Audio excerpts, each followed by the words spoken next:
Hello everybody and welcome back to the channel. In today's video we're going to be taking a look at the Transformers Legacy Wreck and Rule Collection, Impactor and Spindle. This was probably the set that I was the most looking forward to out of this Wreckers subline. I loved Impactor in Siege and I have been a massive fan of the fossilizers that we saw in Transformers Kingdom, and the colour schemes on these look incredible. So this really is the perfect box set on paper. Now as we take a look here at the actual box art, we get a terrific image of the comic universe inspired Impactor with Spindle fully transformed up into his awesome looking fossilizer Spinosaurus mode. Here along the side we get a cool image of some of the Autobots from Legacy, and at the back we get a whole host of product shots showcasing both of the figures in their robot and alt modes, and it also showcases all of the tiny little components that you can break Spindle up into in order to equip them with Impactor. And here along this side we get some cool images of the Decepticons. So with all that being said, let's crack this open and see whether or not this was actually worth the wait and the hype. And here they both are, Impactor and Spindle, and they are really looking pretty sweet.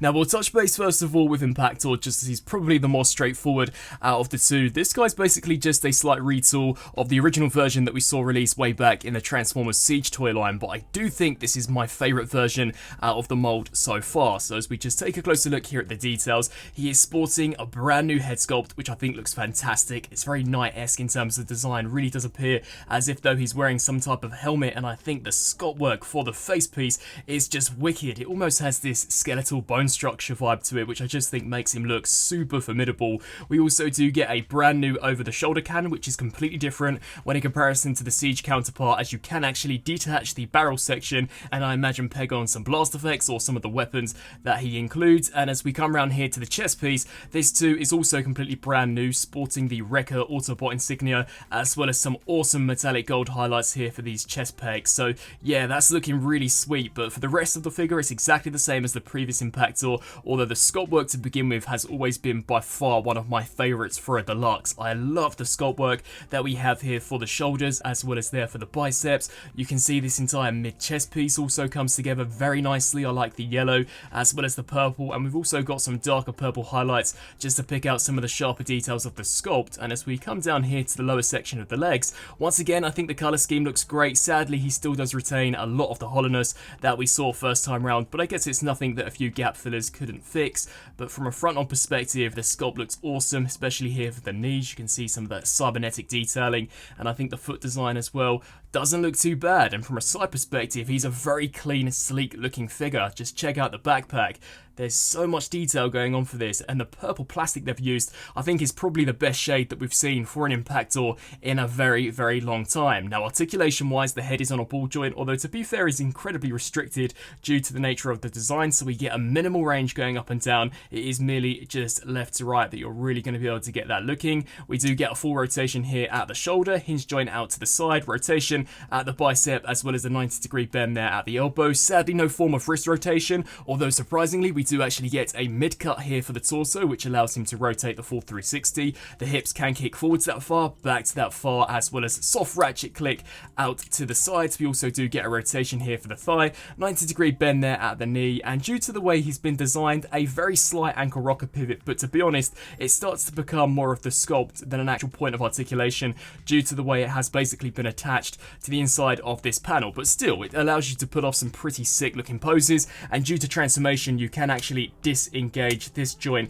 which does create for an almost faux ab crunch. Now accessory wise, in addition to the already implemented over the shoulder cannon, we also do get included the same blaster, which has been cast out of a very nice grey plastic. It does look a little bland. It would have been cool to have seen some silver just to spruce this up, but I don't think the sculpt's too bad. And then we get my favourite accessory, which is this almost drill bit, and I do like how the wrist flips in so that you can create this look, but if you wish to detach it, it simply will just remove and you can create a complete symmetrical design for Impactor. Now as far as the comparison is concerned, here we have our all new Wreck and Rule Collection Impactor compared alongside the Transformers Siege version, and as you guys can see, for the most part they are identical reuses of one another. It is really the upper torso where you're going to be able to see some of the major differences. So as we just home in close on these, as you can see, we do get a really sleek design for the head as well as for the new over the shoulder cannon. To be fair, I'd much prefer the surface detail that we've got on on this one when in comparison to this. It does look slightly hollow, although looks a lot better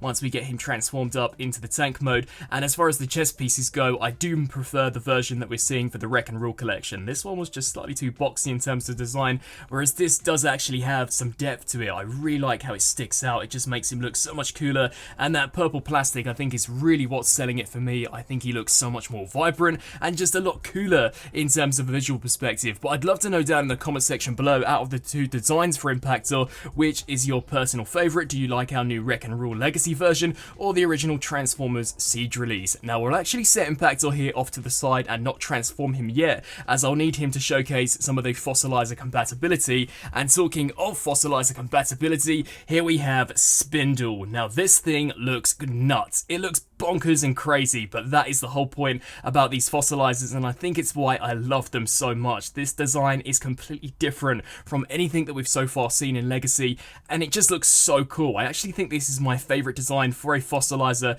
that we've seen so far. Now this is essentially a retool of Paleotrex that we saw released in the first wave of Transformers Kingdom, albeit a very nice retool. So here for the head, it is a complete brand new sculpt. I think the gunmetal grey that we've got for the faceplate looks awesome, almost giving me Age of Extinction Scorn vibes where that metallic blue visor is, and I do like the silver chin.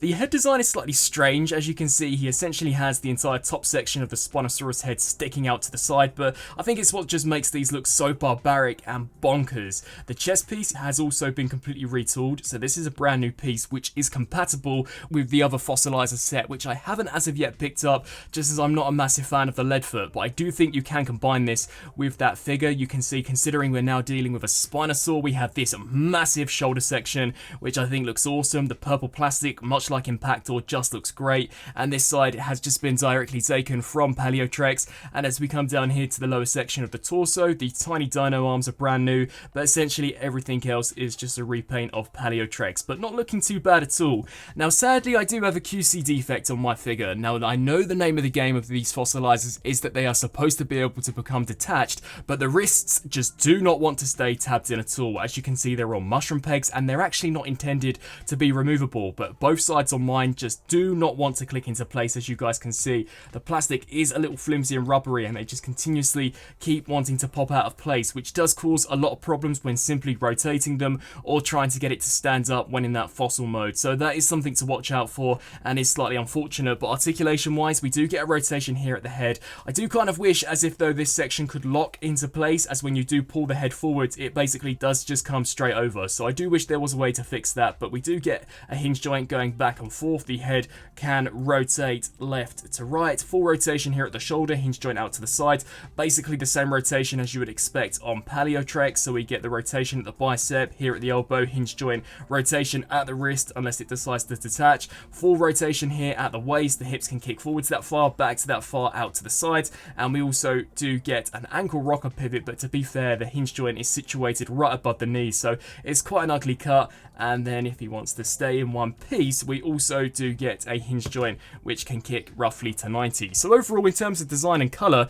I think he looks great. It is just unfortunate that at least here on my copy, I do have a QC defect where those wrists are concerned. Now comparison wise, here we have Spindle alongside his mold mate Paleotrex, and upon first glance they do look drastically different from one another, despite there really and truly only being about 3 or maybe 4 pieces retooled. They definitely did do a pretty sweet job. Now as we take a closer look here at what is different, as you can see, the heads are brand new, the chest pieces are brand new, and the shoulders are definitely brand new. So we have this much larger spinal section for the Spinosaurus mode when in comparison to this hump that we saw with the T-Rex. And as we just take a look at them here from a side perspective, that entire mid rib cage has also been redesigned in order to once again harness some of those additional components. And as you guys can see here from the back, we also do have the lower jaw attachment for the Spinosaurus when in comparison to the entire T-Rex head that we saw here with Paleotrex. And not to mention, the color scheme is just so much more cooler when in comparison here to Paleotrex. I loved the bone look that they were going for with this guy, but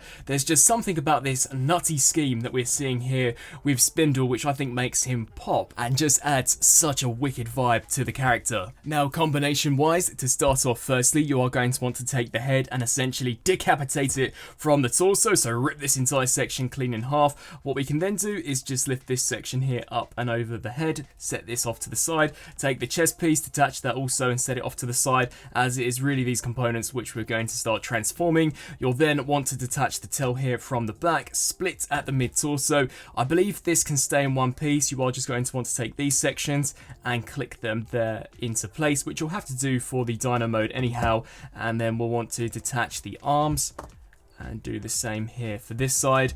Basically, these are now going to slide into some sections here, and if you can without them popping off, you'll want to rotate the hands so that we're left with something that looks along the lines of this. So do the same here for this section, and that is basically this entire component fully transformed. Then what you'll want to do here with this, it can be a little confusing to be honest. You'll want to detach that and detach this. I then believe what you'll want to do is take this section here and snap this into place down here, something along the lines of this. Then you'll want to take this section and it will peg into this slot, and then for some finishing touches, this here will peg into this slot, creating a massive fossilizer axe bone weapon. And basically you just equip Impactor with these accessories. So this huge weapon you pour into the hand, so just wriggle this in there like so. What you can then do is come around here to the back, and the peg that we've got here for the torso will actually snap into a peg on the back of Impactor, and then you are supposed to just flip the legs over just like this, so creating a slightly crazy look, but that's the whole name of the game with these fossilizers. They are crazy, they are cool, and they're definitely incredibly out there. And then for some finishing touches, you take this chest piece, snap it onto the shoulder, and this here does become some form of melee weapon for Impactor to use in battle. And there we have him fully equipped, looking crazy. I really like how the arms situate, and I do like the design here for this sword, although it's a little too big for a deluxe, so maybe it would look a little cooler with a leader or perhaps commander offering. But yeah, it's something you can do, and I definitely do think it's a pretty fun and unique feature. Now turning to transformation, to start off firstly you are going to want to come around here to the back, hinge this panel outwards, rotate the head around and just collapse it into the hollow cavity and snap this here up and over. We can then take the shoulder cannon, flip this around, take the wrists and also flip these sections forwards. Do the same here for this side. Take the chest piece, flip this section up, and then rotate the shoulders in just like this. And then as far as the actual forearms are concerned, you'll want to rotate those around until we do expose these tabs, and do the same here for this side. So rotate that around and this slot will peg into this tab, and the same can be said here for this side. So just snap those there into place. What we can then do is take his gun, as this will actually fit into some slots here on either side. So just snap that in there, and if the chest piece does become detached, once again just give that a nice good push. Now as far as the torso goes, you are going to want to come around here to the back and detach it from this lower section, so we can hinge this here forwards. The toes will collapse into these cavities that we've got on the underside, and will actually hinge outwards to allow for some clearance so that we can flip these around here to the back. Do the same for this side. Tab these sections into place, and in order to kind of solidify all of this here at the back, we do have some tabs that will peg into some slots here, so just align this up as well. It can be a little fiddly to do, but snap that there into place. Do the same here for this side, just making sure everything does stay tapped in. And then for some finishing touches, we take this drill piece, snap that here into the top, and there we have Impactor fully transformed up into his pretty cool looking tank mode. Now I actually really like the way this thing's been designed, and for those of you who own the Siege version, you'll know exactly what to expect, as for the most part it has gone completely unchanged, but that colour scheme is just so cool. I'm not going to stop going on about it. I think the purple is wicked, as so is this almost orangey colour that we've got for the legs, but it's actually been painted really nicely. So all of the treads have been picked out in a super cool metallic silver. The same can also be said for these bayonet spike weapons that we have here at the front, so we can be mincing up the dead corpses of the Decepticons when on the battlefield. We have this massive cannon which is formed out of his actual handheld weapon in robot mode, which I think is a pretty good use of the accessories. And then as we come around here to the top, we also do have that turret, which is the over the shoulder cannon in robot mode. And overall for a deluxe, I actually think this is a pretty cool looking tank mode. It definitely definitely does come together to form a really sweet alt mode for the character. And the turret also can rotate left to right, which for a deluxe class I actually think is pretty impressive. And we do get 4 caster wheels here on the bottom, so this guy can roll around on the battlefield, taking out some of the enemy Decepticons. Comparison wise, here we once again have the Legacy Impactor alongside his mold mate, the Siege version, and as I mentioned previously, they are basically the exact same mold here. It is really just the chest pieces of which differ and the cannon at the top, but the colour scheme I think does wonders, really does make them look incredibly distinctive and different from one another. But it's really going to come down to personal preference. I'd love to hear your thoughts down in the comment section below. Out of the two, which is your personal favourite? And coming back to Spindle, this is where things actually get really crazy in regards to the transformation. So these fossilizers, they don't transform per se, they more or less break apart into all of the pieces that you guys can see here, and then you can assemble them into either their robot or dino modes, or come up with your own unique custom builds of how they can equip onto other transformers, which once again I just think is such a cool concept. But specifically to get to the Spino mode, to begin with, you are going to want to take the robot head and this torso piece, peg them into one another, and then take the jaw, detach it from this tab, and hinge this up, and then bring this spinal column up.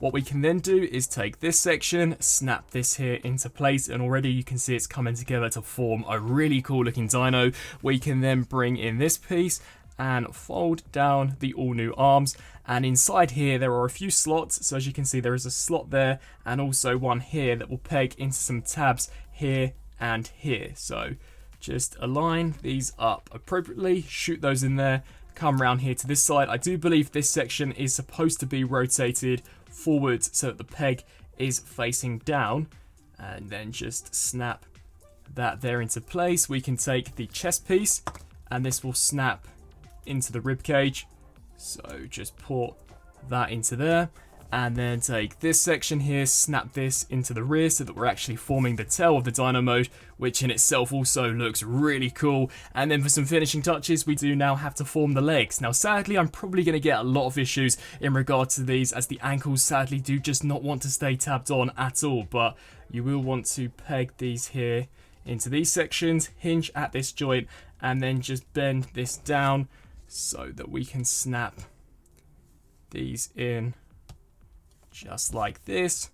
Come around here to the side and do the same for this side. So hinge this down, take this section, snap that there into place, and there we have Spindle more or less fully transformed up into his Spinosaurus mode. And he actually looks really cool. It is just a shame that at least on my copy, I do have that QC defect with the ankles, but setting that off to the side, design-wise, this looks great and is by far my favourite design for a fossilizer that we've seen so far. Now, as we take a closer look at the details, considering we are dealing with a fossilizer, the eye sockets have been completely sunken. He doesn't have a brain, so I think the sculpt work where that goes is awesome. You can actually look through the nose hole, which is really cool, so the nostrils are completely see-through. We do get a nice metallic silver row of teeth here at the top, with merely just some purple ones at the base.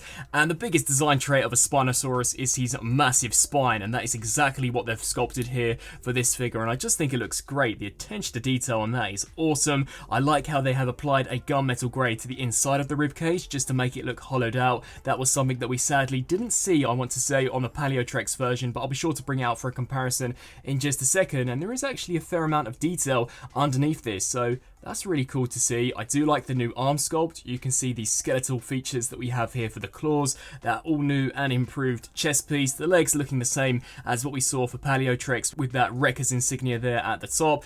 Once again, very nicely designed here for the legs. I do like the sculpt work for the toes, and we've got the same tail that we saw with Paleotrex, cast out of 3 different shades of plastic, but still overall I just think looking so cool. A really nice fossilizer. If you're a fan of these guys, then I definitely think this is a must-have. Now, as far as articulation goes, the jaw can open and close basically at 2 points, here at the lower jaw and here at the top, so you can get a fantastic range of motion where that goes. You can also hinge the head up and down very slightly. Sadly, there's no rotation left to right. The arms are on ball joints, so can hinge back and forth, as well as rotate ever so slightly left to right. The hips can rotate the full 360. Sadly, those ankles continuously want to pop off. They can also hinge out to the sides. There would be a rotation here at the knee, a bend at the knee, and if this actually stayed on, you'd also also be able to rotate at the ankle and hinge here at the toe, and then we also do get a rotation here at the mid-torso, hinge joint up and down here for the tail, a rotation at the midsection of the tail, and finally here at the base. So articulation wise is decent,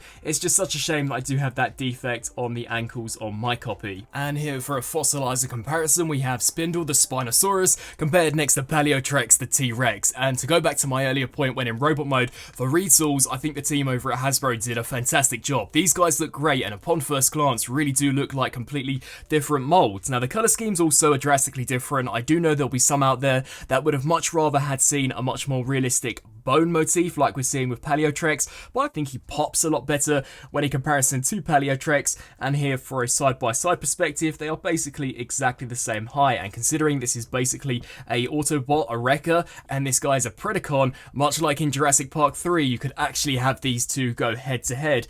And it's up to you who you wish to actually win in that battle, but for me, I'm definitely rooting for the Spinosaurus. And so, some final thoughts for the Transformers Legacy Wreck and Rule Collection, Impactor and Spindle. Overall, I think without a doubt, this is by far the best set out of all 5 for this Amazon exclusive Wreckers subline. Unlike some of the other figures that I've already reviewed over on the channel, these actually have some brand new retooled unique components, which in the case of Spindle, drastically alter their appearance when in comparison to the original mold. I think Spindle has turned out great. Now granted, I am slightly biased as I'm a huge fan of the fossilizers, but the robot and dino mode look completely different for the most part when in comparison to Paleotrex, which is quite surprising considering that it's really just been the shoulder and that mid-torso headpiece which has been changed. Other than that, everything is identical. I think the colour scheme is what makes this set pop as a whole. They're very vibrant, very bright, and really distinctive when in comparison to some of the other figures that we've seen from this lineup. I think Impactor is the best use of the mold that we've seen. That head sculpt is fantastic. I do like the new redesigned shoulder cannon.